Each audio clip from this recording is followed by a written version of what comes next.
Come down. Ooh, you make my high come down. Always tripping when you come around. Never have to cut you off like right now. You see, I don't have to drive me. You can say that for your mama. Maybe you should smoke something. Try the marijuana. I was loving you good. The vibe was straight. Showed you a couple of things and they feeling strange. I treated you right. Everything was a gift from a time to your bag and the color on your lip. Yeah, you plenty of.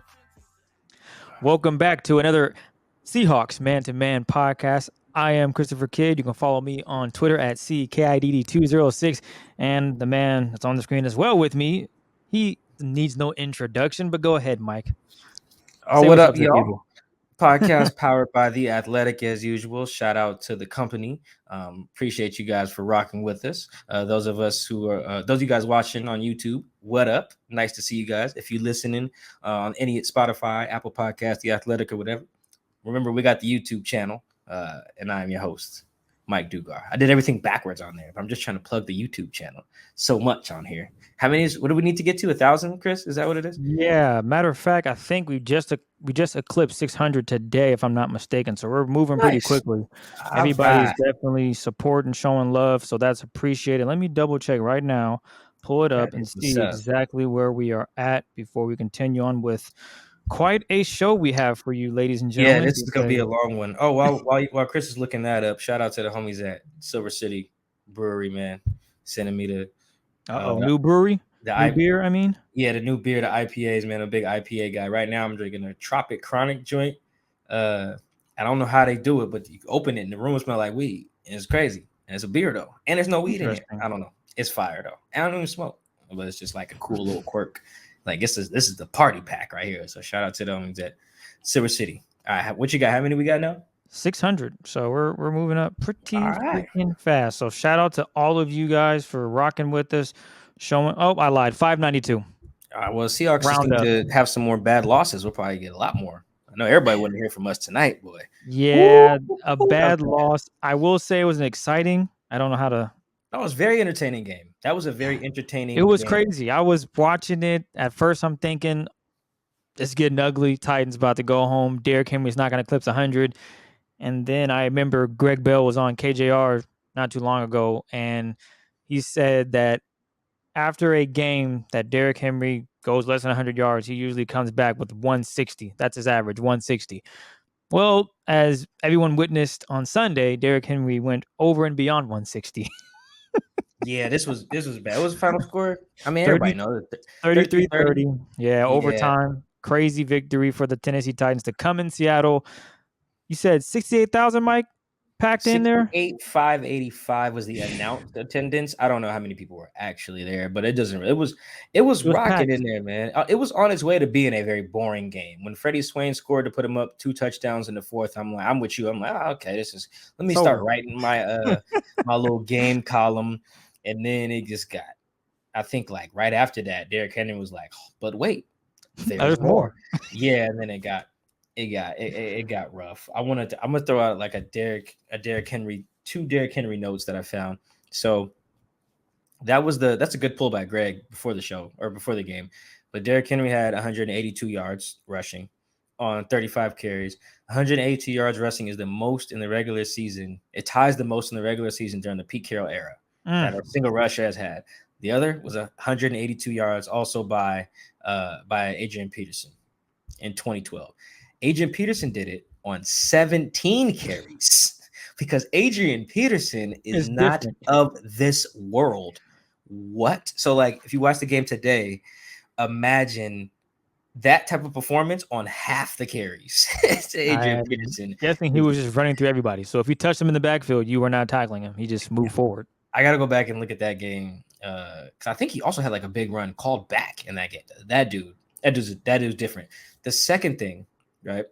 If you only counted Derrick Henry's second half rushing yards today, that would be 147, I believe. That would be the 9th best rushing effort alone against the Seahawks in the Pete Carroll era. If you just counted his second half, in overtime. I think if he had any runs in overtime, that would be the best or set the 9th best ever against a Pete Carroll team. That is disgusting. Yeah, no. That was when I looked that up and I was like, dog, Derrick Henry is different. That dude is different. But yeah, that was bad, man. Honestly, we got so many Twitter questions that like cover the game so well that I just want to only get a couple thoughts out before we get to them. But the main one is like, this is a bad loss for 2 reasons. Several, but 2 in particular. One of them is the scouting report, I'm sure, had what's his number, Mike? I'm talking about this on the board first. It was like, you circle his name or number, either or. Yeah, stop the run. In particular, stop. What's Derrick Henry? Is 22? Is it? Man, let's double check. I'm pretty sure. Let's just find out exactly what his number is. I think it's 22. Either way, it's circled. Hey, yeah, it's stopped him. Somebody's wearing a number 22 little yellow jersey. It's on the scout team. 22 all week, all freaking week. They doing that, and you let that man. Well, actually, no. You stop him for 30 minutes. That's the craziest part. That I think at halftime he had 13 carries for 35 yards. 35 or 48, something less than 50. It was in the 30s. It was in the 30s for sure. I think it was like 13 carries for 35. I was like, this is unbelievable run defense on both sides, actually. Titans run defense was good all day. I was like, this is incredible. This is an incredible performance. I had my story kind of half written. I already knew where this was going. The narrative was forming. To play like that and then to completely 180 that. Yeah. In halftime is only like 12 minutes. So it's like just to forget the basics of football, which is your run defense in particular, which is discipline and tackling. To forget those 2 things after like 12 minutes is just mind-boggling. Like the analogy I would use, there's a ton of analogies, but the main one is like you about to play the Bulls in the 90s and it's like, all right, number 23. No matter what we do, we can't let number 23 kill us. And then Jordan ends up giving you like 50. And it's like, okay. But it's worse in football because you spent all week. Like in the regular season, a game against the Bulls or something like that. Maybe you just played the Pacers 2 nights before, so you probably didn't practice in between. You spent all week. Number 22. Stop number 22. And then before the game, left tackle Taylor Lewan ends up out. Yeah. Advantage. And then Seahawks. During the game, who did they lose during the game? Saffold? Rogers? The left guard. Yeah. Yeah. So that's the I'm sorry, I'm getting his name wrong. Doesn't matter. Point stands. The left side of their line is now down. And Derrick Henry is just like, I got this.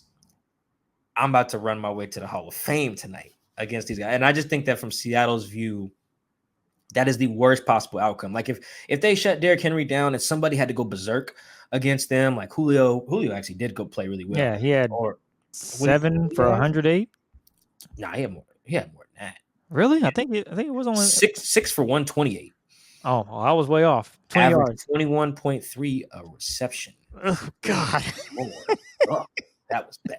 So but if there was some outlier, like I used the Steelers game in 2015 as an example, like they shut down AB for the most part, like 60 yards, but then some other dude had like 200. It was like Martavius Bryant or Marcus Wheaton. One of those two, yeah. Yeah, one of them dudes just went bananas. Like, you know what? They won the game, but even if they lost, I can understand how that happens because focused on this dude. And someone else beat us. Exactly. We forced him to go to plan B or C or whatever. Nah. Titans were like plan A and A and A and A and A until plan A works. And that's deflating, man. Like in the post game, half the damn questions was like, and I don't fault my colleagues for this, but it was like, did they change anything in the second half? Did the Titans do anything different? Yeah. Hell no. They handed it to number 22. It was like, eventually you guys are going to get tired of tackling 22. And they got tired of tackling. Bobby, though. Bobby didn't get tired of tackling. Bobby was still there. Crazy enough. Bobby had 50 million tackles today. I think there's a franchise record 20 tackles. You guys asked him the press conference, does that mean anything? And he was like, I mean, it's cool, but we lost, so not really. And I was like, yeah, it's fair. You You put out a great performance and you don't come out with the win. How could you be happy about it? It'd be tough. You can be, but it's in a loss. Now, if the Seahawks win the game, it's a different discussion. We get it. But yeah, back to Derrick Henry. You mentioned something about them just tired of tackling that man. Yeah, the first half, all those runs, he was falling forward. There might have been a handful of times where he went backwards, and it was because brute force. No, 9 times out of 10, he's falling forward, and I guess some things just broke down. Jamal Adams talked about it. There was a play where he broke free, and we probably all in the back of our heads when he scored the first touchdown, we're thinking he's probably going to break one, but boy, did he break one! Like it was a stretch to the left side. The gaps are just clogged, and he literally bounces outside. And he said, or Bobby said, we can't leave our corner 1-on-1 there. You're talking about the 60-yarder. Yeah, and I believe it was Trey Flowers there. Yeah, Trey versus Derrick Henry. That's tough. And then you have Quandre Diggs coming over, even more tough. I thought at first that D. Henry was gone, because don't forget, D. Henry, as Mike loves to say, he's deceptively fast, but then he's also just hella quick. So when you see him, you're like, damn, is he really about to break this? Quandre did get his hand on him, but it wasn't enough. And then who else was that coming down the sideline? Was that DJ? I think it was DJ Reed. Reed on the 60-yarder, only 2 guys have a shot at him. It's Trey and Quandre. I swear there was another guy coming. Maybe he just didn't get there. It's only once he stiff arms Quandre, he's over. Yeah, he scores, man. That was bad. I think it just they kept running the same thing. They were able to stop it in the first half, but in the second half, the Titans, they're like, okay, let's see if you can really do it. We're going to keep giving him the ball. He is physical. He runs downhill. He can make a guy or two miss, and that just opened up the floodgates. Their defense kind of picked it up. Offensively, they just kept rolling with it. Well, I thought their run defense was good the whole day. Tennessee's, I think. Let me preface with it. Yes, the run defense played pretty damn good the whole day. Secondary, which we talked about with the podcast with Ben, that's available on YouTube. You can check that out.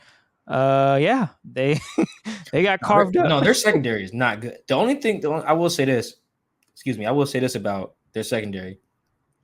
Russ wasn't really about to be trying that Christian Fulton dude. He didn't throw at that dude that much. I don't know what it is. I got to go back and I'm about to go when I get to all 22. Okay, hold on. How fast I want to say this. Usually in a regular year with NFL Game Pass, I get to watch the all 22 film, but like that sees the coaches film that I can see all the players and stuff. They didn't Game Pass and took that away. So now I gotta not back yet, huh? No, I don't think so. So now I gotta like go through international back channels and hit up my homie in Taiwan to get like a legal Game Pass. But when I do go watch, I want to see why Russ wasn't trying that Fulton dude that much, because to my knowledge, he not like nice like that, but like maybe he is. I don't know. I don't think he played a lot last year. So that was interesting from the secondary standpoint, because they was throwing that jackrabbit all damn day. I'm pretty sure he probably had like 12 targets or something like that, which is absurd for a corner. But yeah, the 60-yard run by Henry, I want to go back to that real quick before we switch to the other reason why this loss was so bad. I think that encompassed all that was wrong today. Like it was a lot of breakdowns.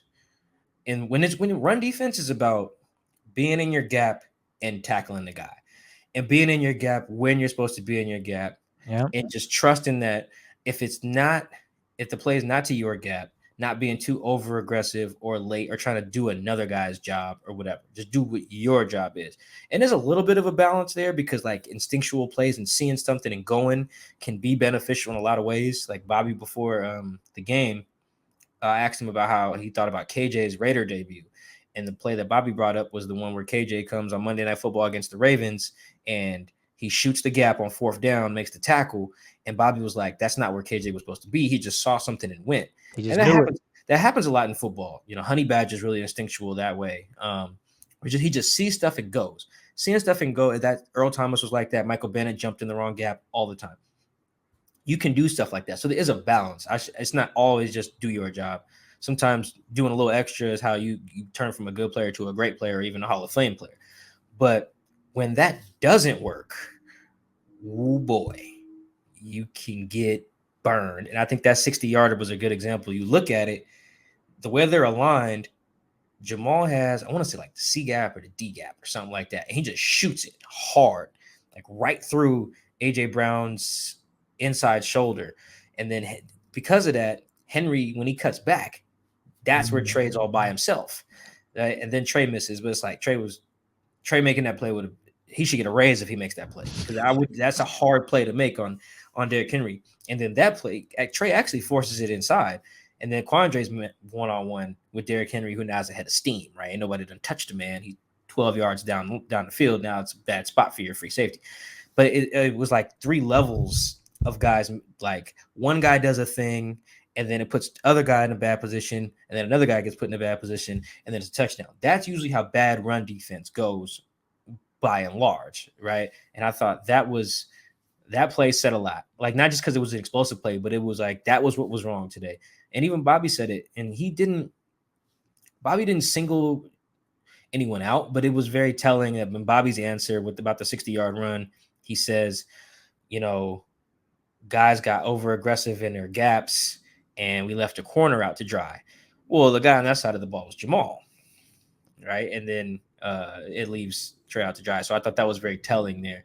And even the 9-yard run where Henry scores, he cuts back across the field. You're supposed to have somebody there. Where's your linebacker? Where's Darrell Taylor? Where was LJ Collier? The backside run defenders on that play. Like Henry's 2 touchdowns told you all that you needed to know about their run defense. And the fact that happened, like I said, 10, 12 minutes after having it figured out is inexcusable. And that is inexcusable. The other thing, because like I said, they wouldn't do nothing fancy and change nothing. They're just running the same damn. There's only so many run plays with Derrick Henry. It's not like the Ravens. The Ravens are out here running like QB counter and stuff like that, and pulling guards and having fullbacks and pistol formations and doing all this other stuff, and their quarterbacks are part of the run game. That's tricky to defend. Same thing with old school, like not old school, but like the Panthers with Cam Newton. There was a lot of different type of runs that you had to defend. No. Tannehill is turning around and handing it to one guy. You got to tackle him.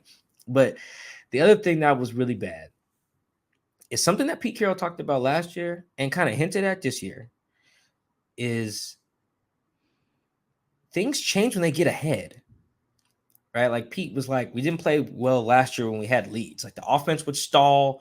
The Washington game last year comes to mind. And then the defense would like get a 20-point lead and then just like give a bunch of yards and touchdowns, usually sometimes all in one quarter.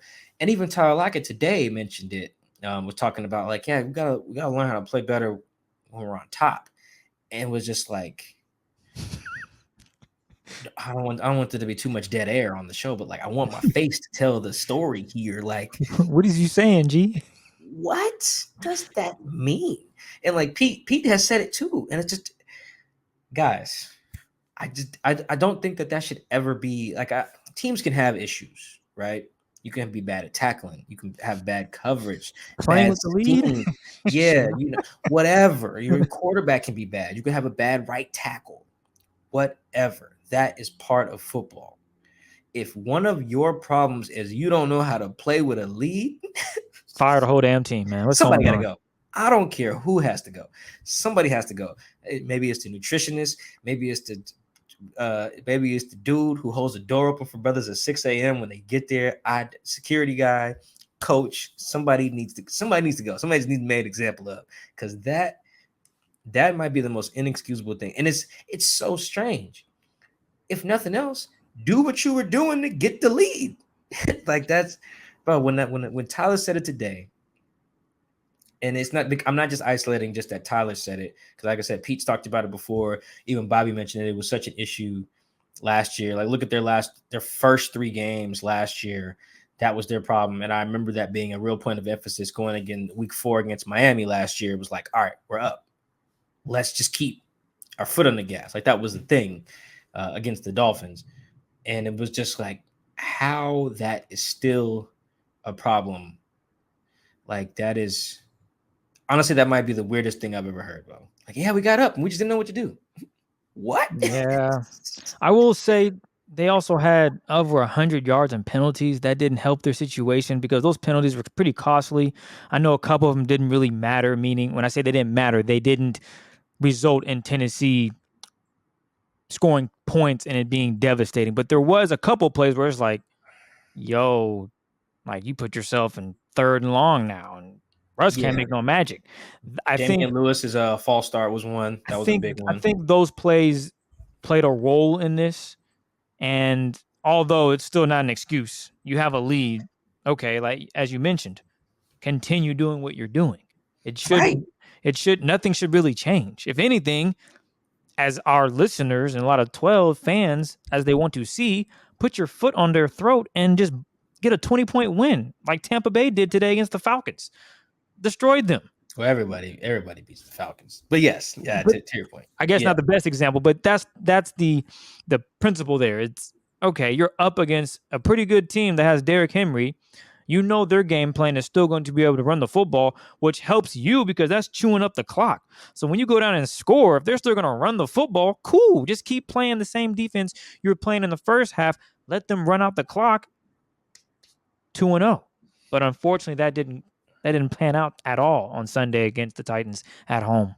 Yeah, that's I want to write about that. I just don't really know. I mean, I gotta find some more quotes on it or something. I just don't understand the concept of like, yeah, we got up and then like got down. things just changed.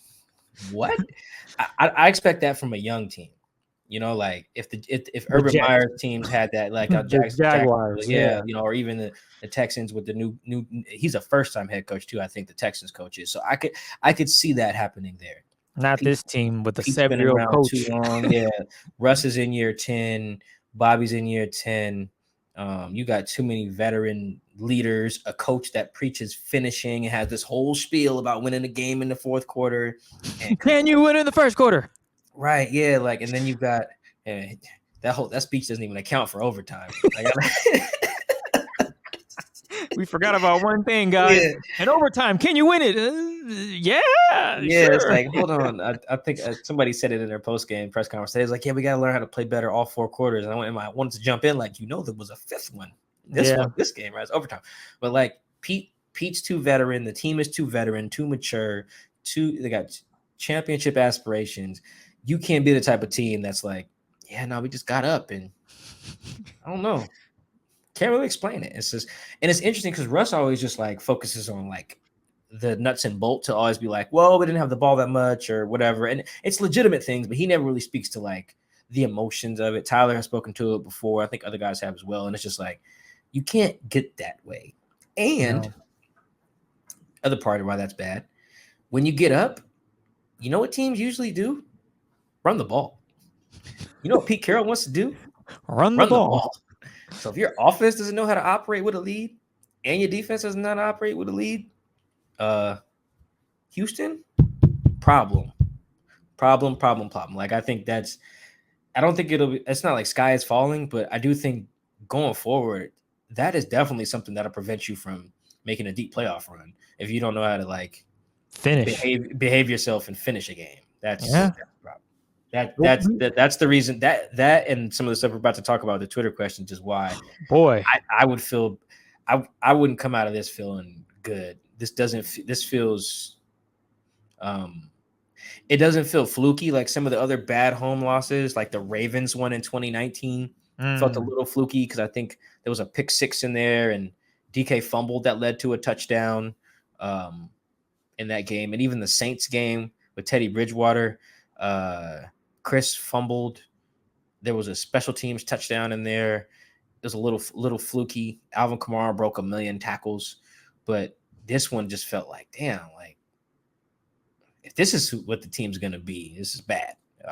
It might not be, but like, again, this goes back to last year of not knowing how to behave yourself with a lead. And if you can't do that at home with 6,000 to 8,000 fans, when are you going to do it? Well, I don't know, but you did mention Houston, we have a problem, and boy, did our Twitter mentions blow up because we appreciate all the questions and all the love. So we had a problem with a lot of questions, but you know what? We were able to figure it out. We're going to go ahead and dive into this. Matter of fact, I still think people are asking questions now. So are they really? So before we get into the questions, let's say I got to start tweeting. This is on me. I got to start tweeting that we're going to like answer the best ones because we can't do 50, 60 questions. And what Chris did though, is he categorized the question, because a lot of people ask it's the same theme of stuff. What happened to the offense, tight ends, defense, whatever. So if you don't hear your name, your specific question, hopefully the theme of your question was tied into someone else in here somewhere. Right? Yeah. Now we're too far along now, Chris. Before you could read everybody's at name and everything, and we could be all intimate with it. Now it's like it's first name basis now. That's about it. That's all I can do is first name basis. It's quick and easy. I have it written down. They're a little pre-show work. This is what happens. Okay, so we're gonna go ahead and get into it because, boy, as Mike would say, it's a lot. I like what was Evan Hill's question? And I don't want you to read the edited version of it either. I have to. No, we can cuss on here at least once. Forgive me. Why do the Seahawks insist on breaking our fucking hearts? That's a funny one. I will say this, that the Seahawks fandom, the Seahawks experience, I should say, whether you're a fan or not, I guess, but mostly for fans, is unique in that, like, you win a lot, but it comes at a cost. Like, we got the movie to prove it. Yeah, there's no it's like it's almost like getting Pete Carroll, who's by far the best coach in franchise history, by the way. This is the best run in franchise history, like him being the coach. It came with like a deal with the devil, almost like in the movie Ghost Rider or something. Like, yeah, you can have this, you know what I'm saying? You live, or you have this superpower, whatever, but it comes at a cost. And the cost for the Seahawks is stress. Lots and lots and lots of stress. I think it was Danny Kelly at The Ringer who tweeted. He tweeted what I was thinking. I didn't want to tweet it because I didn't want to like feel like a jinx or whatever. But when Jason missed the extra point, it was just like you knew that extra point was gonna matter. You just knew somehow, because they would have went up 31-16. Yep. And instead they went up 30-16. Yeah. Which means that the Titans didn't have to go for 2 at any point in the game. Nope. And I was thinking, I was like, oh, that's gonna matter, isn't it? And then Danny tweeted like, yep, that's a thing.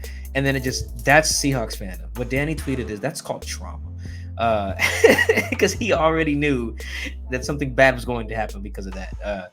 So that's why I thought Evan's question was so funny, because I don't think there's another fan base across the NFL that has to go through what it goes through to get the wins. It's almost better off being like a Lions fan, like you know the outcome.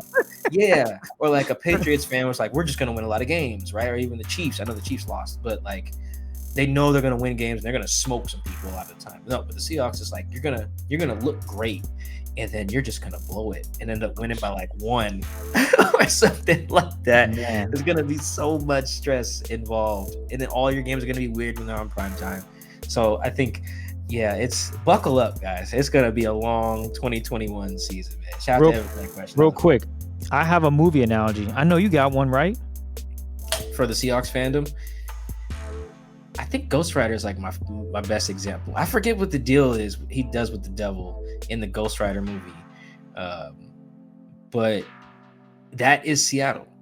To get Pete Carroll, you get stress. That's the deal. That's it. You can only get that. That's it. There's no way around that. If you want a new coach that's not stressful, who maybe doesn't win as much, you get that. But no, if you Pete Carroll, you're gonna get some wins. You're gonna get some of the best moments of your ever sports fandom. Like, think about it. Think about what the Pete Carroll era has brought. It brought Super Bowl 48, the best moment in franchise history, right? I think everyone will agree on that. You know what it also brought? Super Bowl 49, which is probably the worst moment in franchise history. That is Seahawks in a nutshell, and that is never going to change, folks. I'm sorry. Go get your blood pressure pills, your weed, whatever, your drink of choice, because it's going to be like this for the whole season. I can already feel it. I'll use I'm sure the Marvel fans listening will enjoy this one. This is a perfect scene for Thanos and everyone asking where his daughter is, and he had to get the Soul Stone. You got to make a sacrifice. So in this situation, that Soul Stone happens to be the Seahawks. So, hey, I got to get the Soul Stone. I want to win another Super Bowl. I got to suck in the regular season. I got to make you guys go through pain, agony. What did it cost you? Everything. Yeah, to get what he wanted though. He got the stones. It came with a cost. Yeah, no, that's another good. That's another good one. Yeah, no, it's like every Seahawks game is a microcosm of the Super Bowl back-to-back years. It's like the best of times, it's the worst of times, sometimes all within 5 minutes.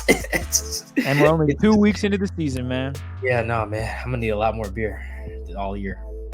This one comes from Sam. Why did the offense look so much more stagnant than the Colts game?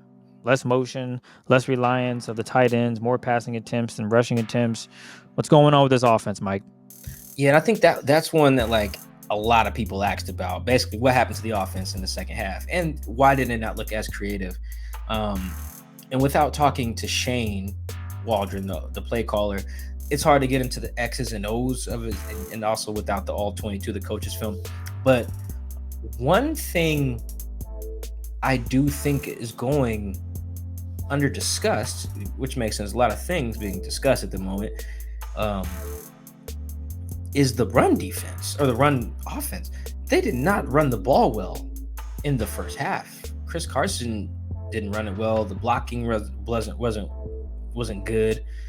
I think there was some really good blocking in the Colts game, but there was also like Chris had to make shit happen in that Colts game. Like I tweeted one clip from the Colts game where like Chris gets hit and ends up 5 yards behind the line of scrimmage and turns it into a 6-yard run. But that was like terrible blocking. I think it's Tyler that gets pushed all the way into the backfield. Like the numbers ended up coming out fairly decent because they did have some decent run plays in that Colts game. But like the blocking was a lot better, and even then, like Chris still had to make a lot of stuff happen out of nothing, and he wasn't able to do that today. And I think that was part of it. Like you look at I'm trying to look at my play sheet here. There was one sequence here, and I think the play calling wasn't as bad as people probably think. I think that some of it was really just execution. Like on the third down, that he finally throws at that Fulton dude. I think it's to DK down the sideline. And DK tries to one-hand. It could have been pass interference, whatever, but DK doesn't come down with it. Yeah, I know exactly what player talking third about. Down, and I think there's someone else open on that play too. But he's like, you know what? I'm gonna go to my guy. I'm gonna go to DK. I like the one-on-one matchup. I actually don't mind the decision there to throw it to DK on a one-on-one. It's DK Metcalf. It's a young corner. Do what you got to do, right? Yep. Yeah, I don't mind that. You got to execute that play though. Yeah. Dude, like, that's the thing. Gotta catch it. Gotta make. That's not a Shane. That's not a Shane thing. I wonder what was tickling my arm. That's not a Shane thing, you know. So no one can. People listening like, what's wrong? My arm was being tickled. I had a part of my shirt. This is a new shirt. So anyway, that's not a Shane thing, right? And so. What else did they do? There was another sequence there where this was another not Shane thing. Oh, I thought, okay, so here's one. I thought they were gonna go for it on fourth down. Damian Lewis's false start. Then you punt. Not a Shane thing, right? They probably were gonna get that fourth down, right? And then the Titans go ahead and score and then tie the game up. And there was another one as well. Oh, are you thinking of the 3rd and 1 where Chris Carson gets stuffed in the backfield? This is a chance for them to pretty much not allow the Titans to make this run. And Jack Rabbit and company comes on a corner blitz, and they end up stuffing Carson for, I think it was the 4th and 1 that led to that false start, if I'm not mistaken. Yeah, no, they punted. I want to say that's a different. Okay. That's a different sequence, but yes, there was that sequence as well where it's like that's not a Shane thing either. I don't mind. Yeah, that's a different one. Okay. Yep. Yeah, but they get backed up. I think because of a penalty, and then it's 3rd and 1, or 3rd and short or whatever. Chris gets stuffed. Yeah, it's not a Shane thing. I don't think. They think that's an execution thing. I did notice that I didn't see Russ under center as much this game, and you didn't see a lot of the jet sweep motion and stuff like that like we saw last week. I want to say off the top of my head that might be a product of not having D. Eskridge, who's the main guy for that. However, everyone told me after the game that they want to be interchangeable, right? They want everybody to be able to do all that stuff. Well, it looked like it was really just Freddie Swain doing some of that stuff. Although one of those wheel routes was to Tyler on like a motion, I thought was a really cool design play that just didn't work.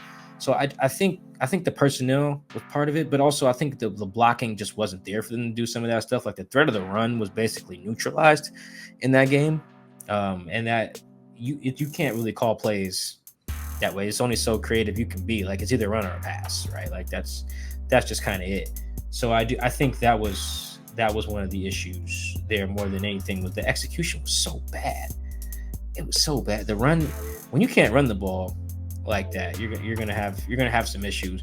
The one issue I will point out with the play calling, I thought that their only real way of getting out of trouble after penalties was just they kept doing those little quick throws. There was like 4 or 5 of them. Like 2 of them went to Freddie. I'm talking like Russ gets it and just throws it right away. One went to DK early in the first quarter. Yeah, I remember those. Yeah, DK won, and then like Freddie had 2 on like 2nd and 20s or whatever. Like clearly, like this is their get out of trouble play. And if I noticed that, the Titans noticed that, and they didn't get anywhere either. Like Freddie's getting like a yard. I think DK's may have gained like a yard. I think Tyler had one that got like a yard. I didn't like that. I think if your get out of trouble card play should be something a little better, because really you're still, the way that they were designed, I think they weren't getting like an advantage. They would like have the receiver with the ball and then a receiver blocking against like 2 defenders. That's just 2 on 2. That's not like anything great. I'd rather you try to take a shot downfield, a screen play. Yeah, maybe. I think they ran 1 screen today to Chris Carson. I would have liked to see that as terms of getting out of trouble when you're behind the sticks. So there was definitely a lack of creativity for a bunch of reasons, but ultimately I think that even the stuff that they did call that I thought was fine, and decisions they did make was just executed so poorly, and that's really what stalled them in the second half. Next up, we got Ken. Big test for Russ and Waldron to get back on track, and without Russ's trusted mental focus guru as well. Do you think this setback brings Russ and Waldron together or pushes them apart? That's a really good question by Ken, and probably the most important thing going forward. Before I answer that, though, definitely Ken mentioned as well, shout out to, or rest in peace to Trevor Moed, Russ's mental conditioning coach, who died on Wednesday night. He had cancer. I'm not sure what kind of cancer, but got to meet him a couple times. Cool guy. Some of the stuff he said really stuck with me. And if you are ever impressed by Russ's mentality and poise and composure and amidst chaos, Trevor had a lot to do with that. If he coached Russ on nothing else, it was that. It was, hey, when everything's chaotic around you, here's how you behave. And here's how you fight through that adversity. It's basically, Trevor taught Russ a lot of like to basically embody the that gif of the dog in the house and it's on fire and it's like, this is fine. You know the gif I'm talking about? Yep. Dog is looking around. Yeah, like this is burning. That really is how Russ like, oh, okay, everything around me is going crazy. That's fine. I got this. So recipe to Trevor. But I do think Ken brings up a really good point about what happens next. Because everything is fine and dandy when you're winning, you're scoring a lot of points, when everything's clicking. Okay, but what happens when it's not? Honeymoon phase over now. Like, you scored 30 today, which is good. 30 points is good. You took advantage of a bad secondary. You got gifted basically a touchdown on the strip sack inside the other team's 10 or whatever on Tannehill. They were definitely going to score on that no matter what. It's not like they put together like a brilliant drive on that. But I think this is where we learn whether Shane's the guy or not. How he and Russ respond here. Like, obviously not going to throw hands at tomorrow's meeting. Like, it won't be that. I hope not. Like, they really shouldn't do that. But how they handle getting hit in the mouth in disagreements, perhaps, in how to proceed from getting hit in the mouth, that's what did, I think, Shoddy in more than anything. It's like philosophical differences. Remember, that was the line in the press release when he got fired. You know, like when we reported that story about Russ's beef with how things were going behind the scenes, we led with that scene when he storms out of the meeting before the Arizona game in week 11. Why? They had just lost 2 games. They need to figure out how to fix things. This is only 1 loss.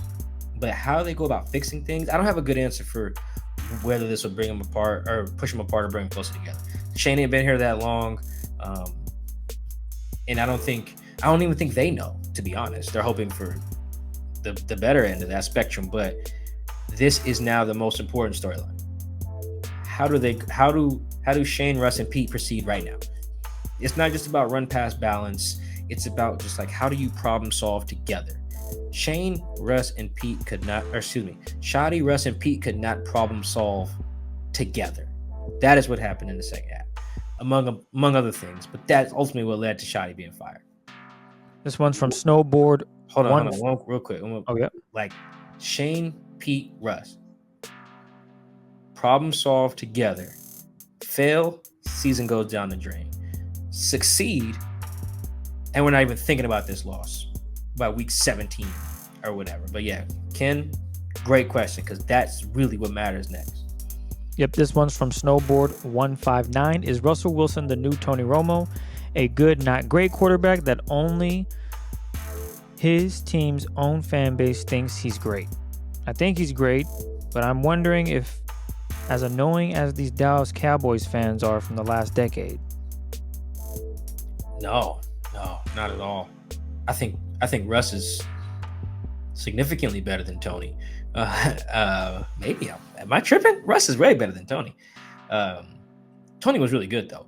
Like Russ is peak Russ at his. I mean, look, Russ was still really good today. Actually, numbers are really good. Didn't make some timely throws. I thought, but like Russ was still really, really, really solid today. I mean, 11 yards an attempt too. I have to check the advanced stuff on some of the expected points, but like I thought Russ was not like the reason they lost. He didn't do enough, but I think that was like a collective failure on the part of on the offense. But I mean that play that should have been a safety too. That was just that was good. Not lucky.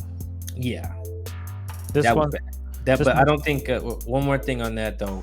Yeah, no, that guy's tripping. I think Russ is not the issue in that way. Could he be better? Of course, everyone could be better.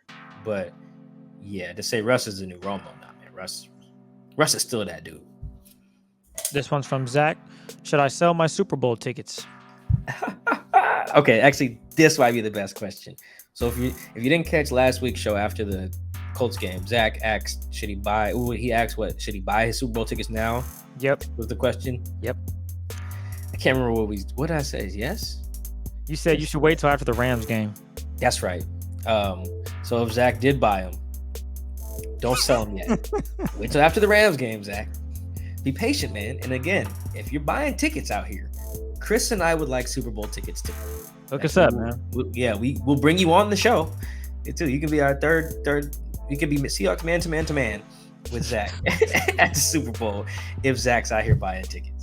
This one's from Scott, and you already answered the first part, so we'll just go with the defense. What happened to the defense in the second half? They stopped Henry in the first, but he got going in the second. I think that on top of the not being assignment sound and their gaps and stuff, because like everyone has a gap, right? Like if you're linebacker, DN, whatever, you have a responsibility in any given play. I do think that because when Henry gets a little crease, like Jamal put it, or he gets a little like head of steam, he's so hard to tackle. You do get guys like trying to be really, really aggressive to him, like trying to jump early, just trying to be so full steam ahead. And I think that when you do that and you get a little overzealous, it burns you. I think that the 60-yarder was a really big example. The 9-yard touchdown was a big example. But I just think that in general, they got a little too like aggressive, if that's possible, which I think it is when you're talking about stopping the run, trying to get at Derrick Henry. And the tackling was just bad. Like that's the other thing. Once you get there, you got to tackle. He was, like you said, Chris, falling forward a lot. I know it's tough tackling the dude.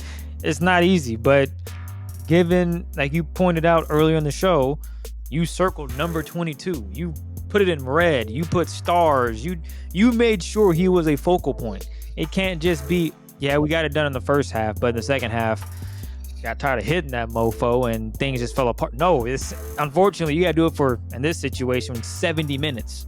Yeah, it didn't happen. Derrick Henry,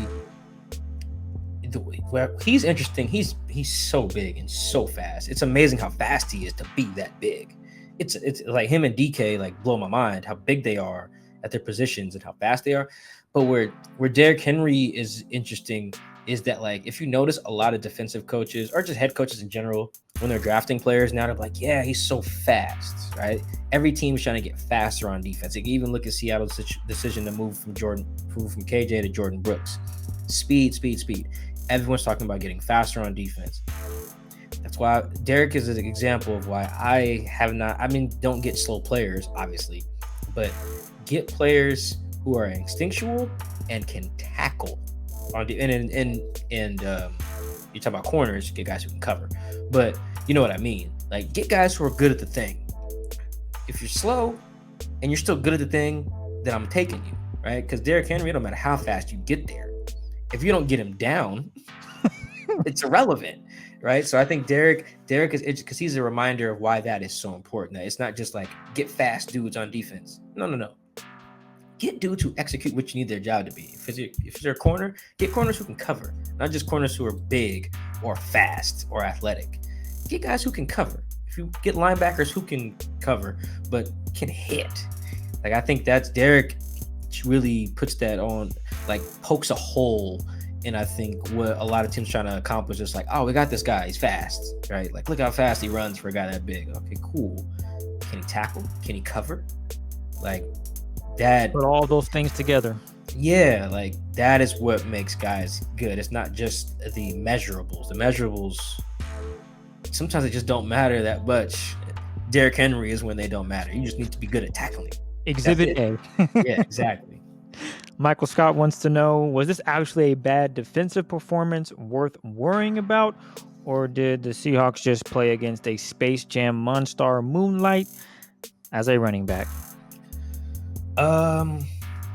So here's where I think this is concerning, and this is not going to be anything new to anyone because my mentions are reminding me of this all day. Yeah, Trey Flowers was in my mentions a lot. Like, I feel bad for him. Like, every tweet was Trey. Every tweet. And I wouldn't even tweet about Trey. I don't think I tweeted Trey Flowers' name one time. And smart by you, Mike. Yeah, no, that's my little trick that I've learned to still do my job well. But because here's the thing, here's a little peek behind the curtain of how I think. It serves me no purpose. Like, I'll write that a player does bad. Right? I will. I'll talk about it on here too. I'll write about it. I'll talk about it. It does me very little good to tweet at the players or like, oh wow, Trey Flowers sucks. It just doesn't really. It's a net negative for me. Now, will I write that Trey played poorly in a game? Of course I will. Or I talk about it in a podcast? Of course I will. Tweet, oh man, it's Trey Flowers, dude. His cheeks. It just doesn't. No, it just doesn't do it. So what you'll usually see me do now, if people notice the last few years, is compliment the guy who actually made the play on the other end. You know, it's a weird like balance you got to deal with. So I will do that sometime. But I bring up Trey because this was my fear when I saw him being the starter, was that like, okay, cool. Even if 10 guys play well, if that's your 11th guy, he has the potential to be a bad matchup in the postseason. They only have to have one dude. And if they just keep going to him against Trey, it can be a problem, as you saw today. There were just some plays where it's just like, dude, we're counting on you to make that play. We're counting on you to not give up 51 yards to Julio or not give up these in-breaking routes that are giving up first downs like that. Or not get burned by AJ Brown up the field. Like, that's where I think I'm not the only one worried about that, but like everyone is. But I think that in particular, like when you're only as good as your weakest link sometimes. Against playoff teams, that's where you're going to see it the most. And playoff teams who look at it won't matter they won't have to play the Titans in the playoffs. But like, look at some other teams that they'd have to play. Tampa Bay in the postseason, Green Bay. Who's some other good teams with good receivers in the NFL? The Rams. You say Tampa already? Yeah, Tampa. Okay. Like, there's just when that's your fourth best guy in the secondary or whatever, it's hard to feel good about that because it takes one bad matchup for that to be the end of your season. And I think that is where this particular loss, although they won't see the Tennessee again, this is an example of that. This is like Devontae Adams all over again from the Green Bay game or whatever. It's like, You got the man. Rams, Cardinals. That's another one. Cardinals. Just right? The division itself, to be honest.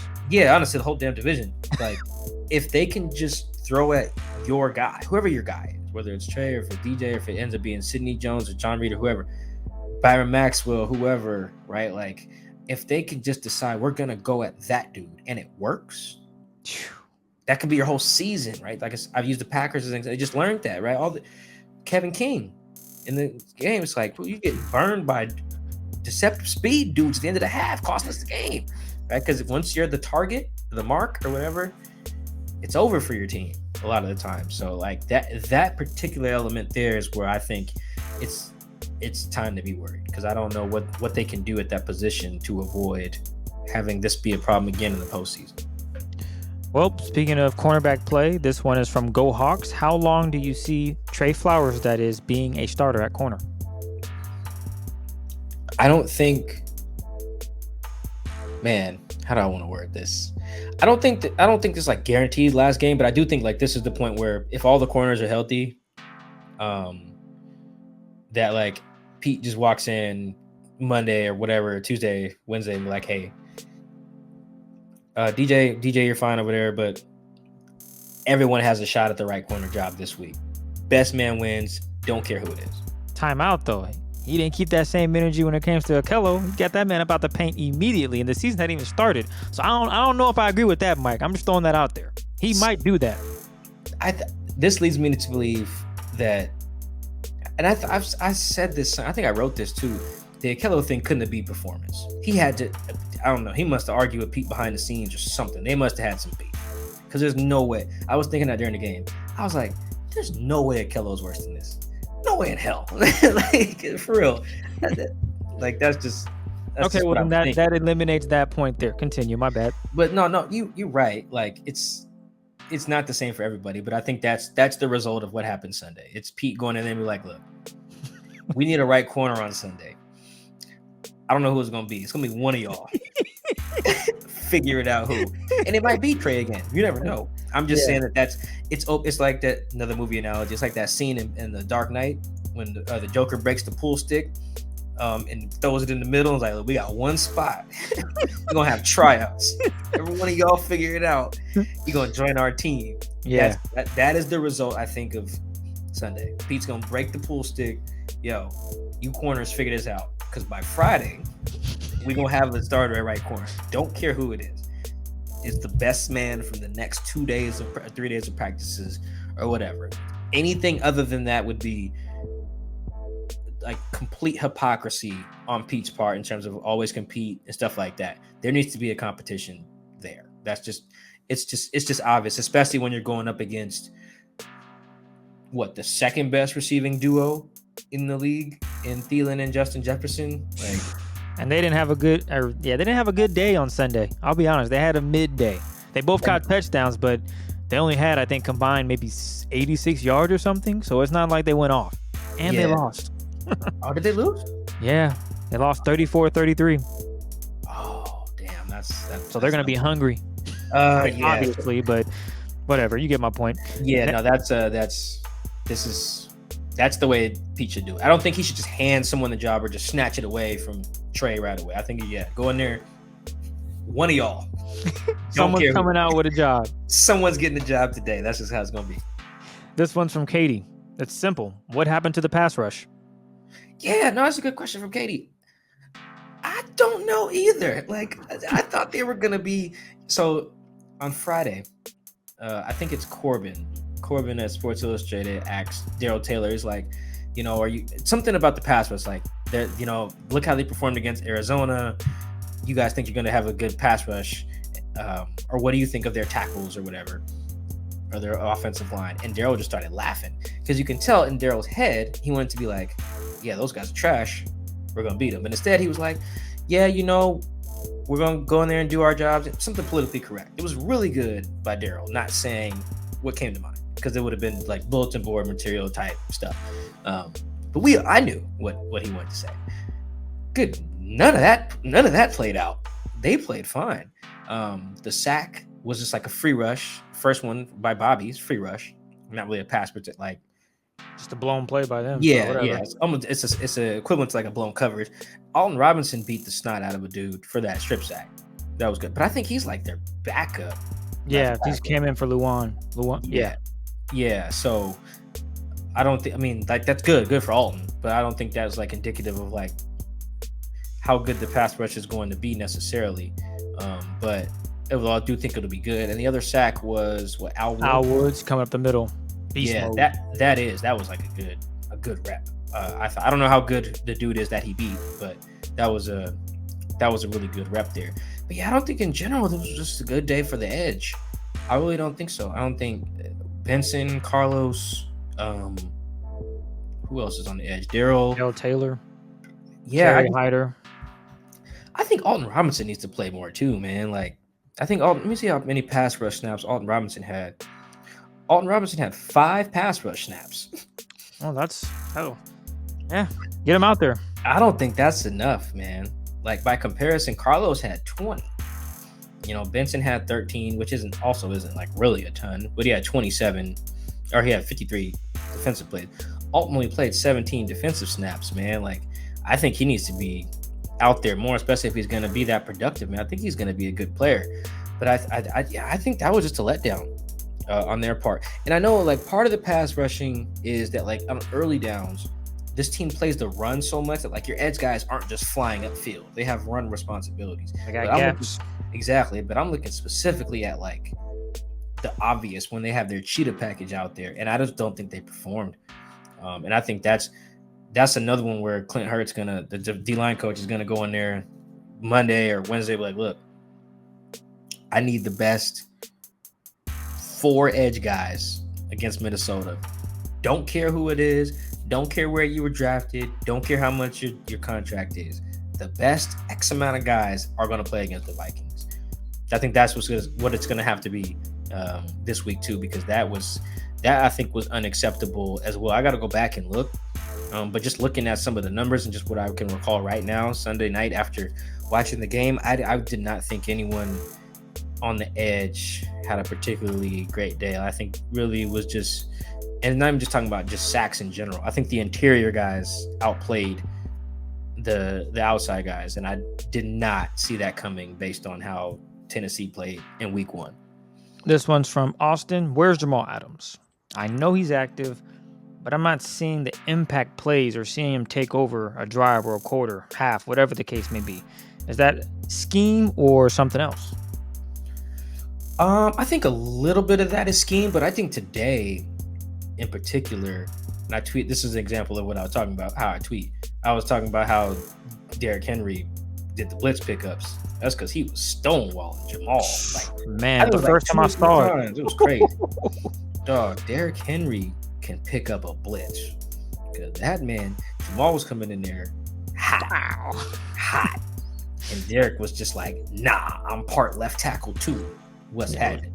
Crazy. And so, like, I think that was part of it today in particular.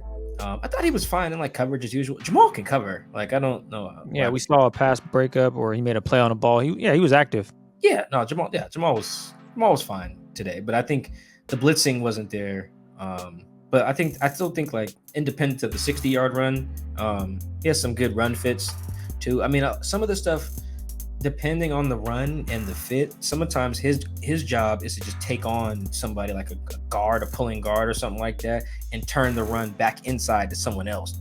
Like, he won't make the tackle, but sometimes that'll just be his job. Like, oh, the guard comes, all right, it's my fit, let me go stick it in there, and then all right, now Bobby comes and makes the play, or Jordan Brooks comes and makes the play. I'm crying. My man said, let me go stick it in there. Ah, damn, it sounded funny when I said it.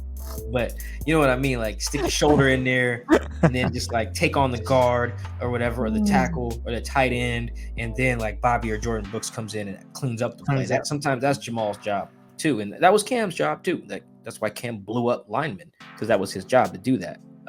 KJ's job too was a lot of that as well, as a strong side guy. So I don't think, I think Jamal had a really good first game. I think like he was no better or worse than anybody else on Sunday against the Titans. I don't think we're at the point where we got to be like, this Jamal contract was bad. Like, I still think he was making plays. Like, he was part of why they were playing well in the first half, right? For example, like it wasn't just that he disappeared in the second half. But yeah, I think in particular with the blitzing today, the times he went, let me look at that number. He had 7 pass rush snaps. Or not, 7 times that he rushed the passer, I should say. And it looks like he did not generate a pressure. Or he had a quarterback hit. He got 1 quarterback hit. And that was a penalty, I believe. Would that count? Yeah, it was. Yeah. So yeah, Derrick Henry did his part. Yeah, so I think when Jamal says they executed and we didn't, that's what he means. But that's Jamal's so good though. I don't think that's something you would think like is going to happen every week. Yeah, I think the Trey stuff I think is more likely to be a recurring thing because we've seen it. And whereas Jamal, this is more likely to be a one-off because every team doesn't have Derrick Henry. Bingo. This one's from Craig. If we consider our lives as Seahawks fans full of pain and desperation, what's it like to be a Browns fan, you think? No, I think Browns fandom is, I think, a little better just because you know what you're going to get. And it's like not as much stress. Stress is bad, man. Those moments when the ball's about to be snapped and the snap matters, but you don't know what's about to happen. Like if you're a Browns fan, like Baker's going to throw a pick or something like that or whatever. Your quarterback's going to get hurt or something. Like Seahawks fan, you just don't know. It's so much stress and everything. They always play in high anxiety inducing games. It really is never like a normal. That game should have just been normal. They should have just won. And instead, it's like, oh my God, it's 3rd down and our quarterback's twirling around in the end zone in overtime. Oh, it's like, man. That is stressful stuff. So, Browns fandom and Lions fandom, even like Jaguars fandom is like probably really bad, but it's far less stressful. And I think that's probably where I would want to be as a fan, unless, I think that's kind of where I would want to be as opposed to all this stress sucks. So but like I said, buckle up. It ain't going nowhere. This one's from Loud V8 Noises. Why has Russ suddenly turned into a feet and concrete style pocket passer? 3 rushes for 16 yards today? What's going on? Yeah, I don't think that Russ needs to be as involved in the run game as he was in the early Marshawn years. I just don't think that that's necessary. I think he's too valuable, and I just don't think that. I don't think that. I think he can still use his legs, but it's just not worth it to be like, oh, let's run zone read with Russ. No. Once you start giving guys $140 million, you gotta cut that out. You really just do. Like, I think that you might even see that with teams like Baltimore and Arizona once Kyler and Lamar get paid. It's like, hey, look, man, I don't know how many times we're gonna run like QB power, which I guess they probably don't run that with Baltimore, but actually, yeah, I think they do. Actually, they do. Yeah, I think they won the game today on a QB power, I think. But I think you got to cut some of that out, and I think the Panthers kind of realized that too. Like, yo, we are running Cam into the ground by making him the focal point of our run game. Is that to say Russ can never run it? No, I think he had like 500 yards rushing last year or something like that. Maybe not that many. But I think whatever he had last year is like fine. I don't think he needs to be that much of a threat. I think they should use him more though on the goal line as a runner. I think that's my only critique, but I don't think that he needs to be a part of like all the zone read action or anything like that. That's why I think the move to go under center more is fine, because if you're going to use shotgun a lot, he should be a threat in the run game. Russ should, but if he's not going to be, then you might as well just be running from under center. So I get the question there, but yeah, I don't think it's that big of an issue. I'm looking at Russ's rushing numbers real quick. Had it been 300 something, right? Maybe 400. Why can I not find his rushing? Yeah, he ran for 513 last year. So, but I don't think it needs to be like past years. Like 2014, he ran for 849. No, he doesn't need to do that anywhere. He doesn't need to be in the 100 rushes in a year category. I think last year he had like 83. That's fine. This is from Brandon. Is Russ capable of being the MVP when it counts? We have seen last season, second half, and the last couple of playoff appearances, he hasn't had to carry the team on his back, despite all the shortcomings type of games when it mattered. Can Russ be MVP when it matters? That's such a fascinating question. I think so. I I really don't think Russ played bad. Like I didn't watch the game and think, man, number 3 didn't get it. Like it's usually very obvious when that's the issue. Um, in real time, like sometimes you go back and watch, perhaps it's not as it becomes a little bit more apparent, but in real time we usually can feel when, oh, number 3 didn't get it done today. I thought the Buffalo game last year was one of those. The first Rams game was like, I think like 3 picks or something in that game. Anytime he throws a pick 6 is usually on him to some extent. The Patriots one notwithstanding, last year that went off of Greg Olson's face, I think. But usually my point is you can usually tell when, like, oh, quarterback play is why we didn't get it done. Like, I thought Russ was fine. He's not gonna hit every throw. Like, he didn't hit every throw last week, right? He threw one in the dirt to Freddie Swain week 1, like on 3rd down, right? And they had to punt. Like, every throw is out of the money. Underthrew Tyler on a deep ball last week, right? Gets broken up. So I don't expect him to be perfect. Like, even today, I thought he was really, really solid. I mean, if they win that game, he's probably up for like NFC Player of the Week or something like that. Like, his numbers were good. I haven't seen Kyler's numbers, so maybe not. Oh, Brady threw 5 touchdowns, so no. But you get my point. Russ can do it. He can. He was not, I think, like the glaring issue on Sunday. They had other issues. Hell, the offense scored 30 points, man. Yeah, like this looks like Atlanta. The only difference is Atlanta actually won the game, quote unquote, today. Yeah. If you go back to last year, the Falcons game. Oh, from last year. Yeah. That's the big difference. I don't think that their shortcomings are a Russ thing. Like, in the big picture, I do think other people need to play, specifically up front. Last year, I thought that was a problem, but I don't think if this team falls short, it's gonna, in the big picture, it'll be like a Russ thing. That's like the last guy I'm worried about, to be honest. This runs from Dapper Dawn. It looked like the Hawks stayed with their base defense against the Titans' 11 personnel. And if you guys remember, last episode, Mike was able to break down 10 personnel, 11, 12, etc. With that being said, is there a reason why the Hawks didn't play more nickel? Is something wrong with Marquise Blair? No, I don't think there's anything wrong with Marquise, though I do think the gap between he and Ugo is not as big as we would like to think. I think, hold on, I'm pulling up the playtime numbers here. Usually those are in the game book that comes out the next morning, and I usually don't have those. But I think True Media allows me to look at them right now. So that's what I'm doing right now, which it sounds like I'm not answering the question, is because I'm Googling at the same time and trying to talk. Nah, you're good. But it looks like, how many snaps did Ugo play? Ugo played, what's that boy's name at? Ugo played 21 snaps. So how many did Marquise play? He played 13. All right. So what's 21 plus 13? 34? 31, 34, yep. So 34 snaps with a nickel on the field out of, looks like 83 was the total. So yeah, that's not a ton, but you got to remember about personnel groupings. They're matching the offense. So, like, for example, if the Titans come in with 12 personnel, right, which is 2 tight ends, then the Seahawks are going to match with their big boys, right? So sometimes the Titans were, I think, running like 13 personnel, like really the only receiver on the field is like AJ. I think when you do that, you got to go with your big boys up front. And when you're trying to stop the run first, that's why you do that. Granted, I don't think that their nickel was that much better than their base, honestly. I think it's more of a matchup thing. And I'd also don't think the premise of that question is accurate, that they were running a lot of their base against their 11 personnel. I think that they were matching personnel pretty well. They usually do. I don't think it's like, what was that game? I think it was the Bengals game in 2019 where the announcers were like, yeah, they're staying in base even against 11, because back then they were essentially using Michael Kendricks as like a nickel.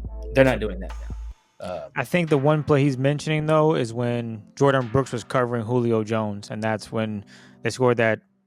Well, I don't know if it's a touchdown. It looked pretty clear that it was a touchdown, but whatever the case may be, in that situation, Jordan Brooks was zoned up trying to in that zone, Julio ran through it, and Jordan tried to cover it, and we all know 9 times out of 10 Julio coming down with that. So I think that might be the play that they're referencing. They didn't say it specifically, but in my head, that's when I did realize, oh wow, that's weird. The Seahawks are in their base, but I get it. But the funny thing was Derrick Henry wasn't even in the game, so you honestly could have gone nickel. I mean, McNichols, I'm not sure how great he is running against the tackles, but I would be comfortable if I was a coordinator to run nickel in that situation and have another DB on the field instead of Jordan Brooks in that situation. So that might be the play that he's preferencing there. Could be completely wrong too, but that's one that I don't know how many DBs were on the field during that particular play. I'd have to look, and it would take me too much time. But to that, I will say this: that's a good example of that's not like, oh, we put Jordan Brooks on Julio type of thing. If I remember correctly, they were in like a trips formation, and Julio was the receiver nearest to the line of scrimmage, which means like if you're the defense, he's the number 3 receiver. You read it from outside to inside. Outside guy number 1 is the number 1 receiver in your reads. The number 2 receiver is the guy in the middle in that scenario, and the number 3 is the receiver closest to the line of scrimmage. No, close to the line of scrimmage. Yep. Yeah, the number 3.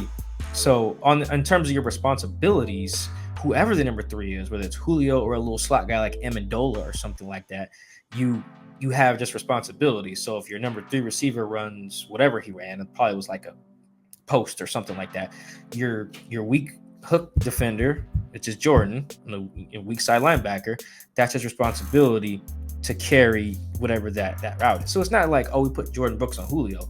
That's just how defense works in that scenario. Any team would do that with any like linebacker, unless you're playing man, right? And they weren't going to play man in that scenario. And I don't. And if they were, obviously they wouldn't have Jordan on Julio. But if they did, it'd probably like Ugo on Julio, which is not like probably a ton better. So I don't think that's like, oh, we had Jordan Brooks cover Julio. No, we had Jordan Brooks cover the number 3 receiver in the trips and did his job in the scheme. That's like a normal cover 3 thing. No, that's not like Pete's an idiot. Like that's one of those where you kind of got to know the inner workings of the defense to understand that's just kind of how it's supposed to be played. And honestly, that's the way you should play that in that scenario. I don't know where the safety was in that scenario, but like that was the right coverage and the right thing to do, I think. This one from Logan. Is it just me, or does it feel like only Russ, Lockett, and Wagner have showed up ready for the season? No, man. Honestly, I thought that. No. I want to shot. The tackles, I thought, the interior guys did play well for a good. I thought Al Woods played really well. I bet you I don't really put much stock in PFF grades, but I bet you Al grades out the highest from Sunday. I thought he was moving cats. I thought he was solid. I thought Puna was solid. I thought Kerry Hyder had some really good praise and some pressures. So I just think that the edge didn't do well, and that made life hard for a lot of cats on the back end. And I thought that the coverage was not great either, but mostly that was on Trey. I felt like on a lot of the coverage stuff. But no, man, I think they got a lot of guys playing well. They almost won the game, man. It's overtime loss. Like, it's not like they got smoked. But yeah, I think it's unfair to just not say like the guys up front aren't doing their job. I thought the tackles were really good today. This one's from Maddie F. Brown. Maddie, yes, shout out to Maddie. Is Russell cool with the early down runs? Ooh, Maddie bringing the spicy question. I think he knows the answer to that too. So early down, just first and second down, because that's just kind of how we're putting it. Is Russell Wilson cool with the early down runs? What was the early? Let me look at the breakdown today. We're Googling everything today. I love it. I love being on my computer for this. Shout out to the homie Ben Baldwin with his website, rbsdm.com. I definitely recommend it. I use it a lot. It's good for a lot of advanced numbers. Chris, do you know rbsdm.com? Absolutely. Running back do not matter. Yeah. I didn't put that together for a while. So the early down rush attempts. So they had 14 early down runs and 28 early down pass. Oh, that's not bad. That's not bad. But to answer Maddie's question, the question is what? Is Russ cool for early down runs? Mm-hmm. when they work. Yes, he is. That is a good answer. Yes, he is. When they work. That is what I will say on that. Disheartened Seahawks fan, what odds would you give the Seahawks of winning the division this year?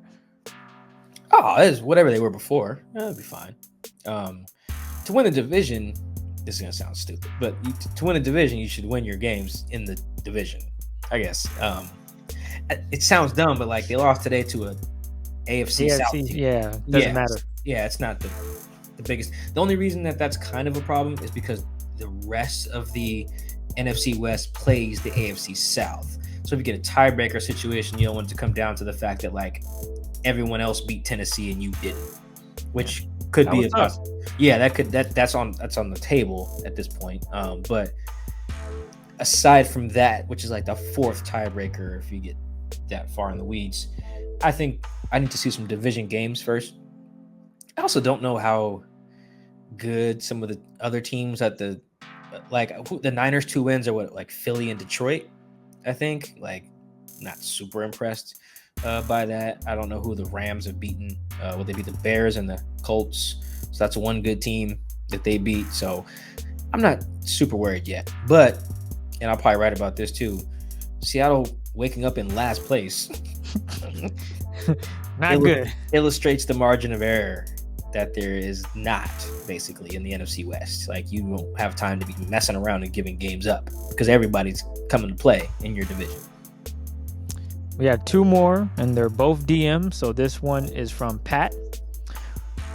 What are your thoughts on the taunting rule, and how would you fix it? Thanks for what you guys do. Appreciate the love there, man. Thank you. I would just get rid of the taunting rule. I think we got to stop having rules written and implemented and like enforced by dudes who clearly did not play football. Like it is just so dumb. Like roughing the passer, the way they do that, it's just like, come on, man. You expect these big fat dudes running full speed to just stop on a dime because the dude threw it? Like, come on. That's just not how gravity works. Like if you played the game, you would know that. It's like targeting in college football. Like he ducked his head, so I ducked my head. So football works, guys. We're running 19 miles an hour. You expect me to know where his head's gonna go at the blink of an eye playing DB in college? No, it's not targeting. It's called hitting. So taunting is like that. Like it's just, if you don't know the emotions of what it's like to get a big fourth down stop or to get a big sack, like that's part of the game. Like, that really is part of it. So I think that I would just get rid of it. There's no way to fix that rule. You just need to get rid of taunting rules in the NFL. It wasn't in the league before, and everything was just fine. That's it. Our last one comes from Zachary. Please convince me that this isn't the end of the Russell Wilson era. Also, is DK in his own head? Where do we go from here? I think, how do I want to answer that? Oh shoot, my computer's about to die here. Do I got time to charge up before I answer that last one? I mean, it's up to you. I mean, we have time. I don't know. You're the one that needs to charge it. Oh yeah, that's true. Give me 1 second here, Zach. I will say this. I don't think DK is in his own head. I think DK is sometimes just a little over aggressive. And you saw it today or on Sunday against the Titans. DK is a specimen. He is special. He's elite at what he can do with his build. And I think sometimes he gets a little carried away. And I think the fans there, he was amped up, ready to go. I don't think he's in his own head. Mike has his laptop ready to go and charge. So Mike, go ahead and take away the Russell Wilson. Is this the end? What we witnessed today? Could this be the end? I know it's week 2, but could this be it? Yeah, that's the only downside. I mean, doing on YouTube, everybody just had to see me just get up and grab my charger. I was on 5%, man. It's gonna get ugly. I don't think this is the end. I don't think so, but I can't make a good argument. It's just kind of wishful thinking on my part because this is a roster with flaws, and this is not the time to have these type of flaws in the NFC West. It's just not. But I do think they can overcome them if they stay healthy, because I do think that their roster is as talented as everyone else's roster in the NFC West. there is a clear talent gap between Tampa Bay's roster and everyone else's roster. But after that, it's wide open. And then you're talking about a single elimination tournament. But I do think here's the other thing that makes me think this is not the end. And it's not really like an argument. I just don't think that the starting 22 players from today's game will be the starting 22 players in their last playoff game. There's going to be some changes made. I just think so. I think they're probably going to make a move for a receiver at some point. Don't know who, but I could see I could see a new receiver in the starting lineup by the playoffs. And I could also see a new corner in the playoffs as well. I think that could be a corner that's already on the roster or another one that they trade for or something, but this is trending in that direction to be like, the Seahawks, it's October 19th. Oh, they've traded such and such for, and got a DB. So I think that they have a chance to even upgrade their roster, which the roster I think is already pretty talented. So I think that the only way this could not be the last season with Russ is if they win. Can they win? Still, yes. I think they can. Like, it's not the Chiefs lost today. All right, like no one thinks that they're not. Yeah, I lost $50 today. Damn it. Oh, really? Oh, I wouldn't have bet 50 on that. I see. You never bet, Mike. Whatever. I wouldn't have bet 50 on the Chiefs. They had a lead. They were up 13. Jeez Louise. Then whatever. Continue. Sorry. But so I do think they can win still. There was some things to be worried about in this game, but like not for me to change like, oh, can they win?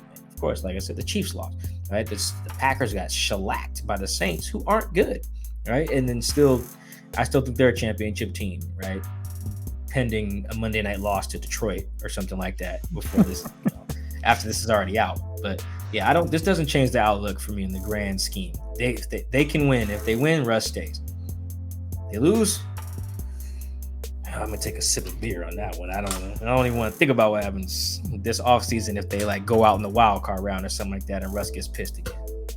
Well, we want to thank everyone out there for Twitter questions. As I check, more are coming in. So unfortunately, we won't be able to answer those. There's just too many. I think. Oh man, what are we on right now? We're at like an hour 20. Yeah, this is our longest podcast ever. Is it really? Oh wow, that's what happened. I think last year we had like an hour. We had like an hour 10. Granted, overtime, so that helped out, I'm sure. But we had over 50 questions. Yeah, I thought these were the good ones though that really got at like everything people wanted to know about. I think actually, do we have time for one more thing that I saw? Yeah. I think we had a lot of people ask about what happened to the tight ends. I think that was like a question people had. I don't want to say this really succinctly without going 2 hours. Shoddy never had a vendetta against tight ends, right? Like if you thought the tight ends weren't being used, quote unquote, in the offense, it wasn't because Shoddy just hated them, right?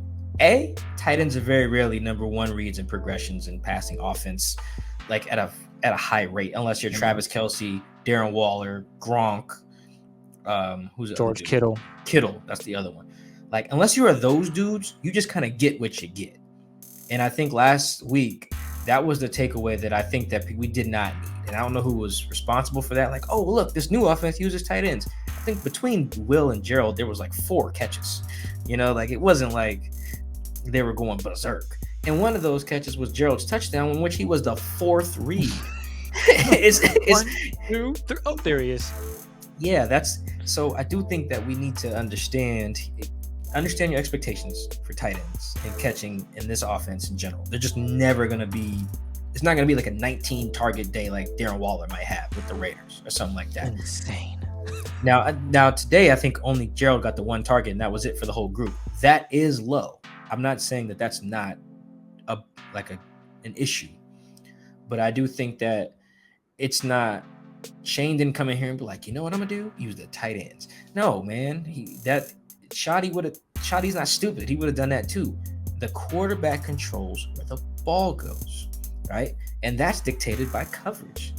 Sometimes the right play is DK. Sometimes the right play is Tyler. Sometimes it's a check down or whatever. I just think that this is more about where the quarterback likes throwing the ball than it is anything else to any play caller. Shane's not about to just come in here and dial up 15 targets for Will and Gerald. not how it's gonna go. They're not the best. Yeah, that's just not how it's gonna be, right? Like, what was the target distribution today? Target DK had 11, Tyler had 11, and then Freddie had 5. So that's 27 targets to your receiving core, to your receivers. That's probably where it should be, right? And then you get the tight ends can get what's left. I think that's just kind of how it is. And they just have to maximize that. I think people are putting way too much stock in like whether the offense, quote unquote, uses the tight ends. Tight ends run as many routes as they want. If the quarterbacks don't throw it to you, and you know, like the first read is the first read on the play for a reason. Now, to be fair, Disley was the first read on Gerald's tight end or Gerald's touchdown last week. But my point stands. Tight ends ain't got to just be getting force fed in any offense. But particularly, I don't think this one, when your two best pass catchers are receivers. Yeah.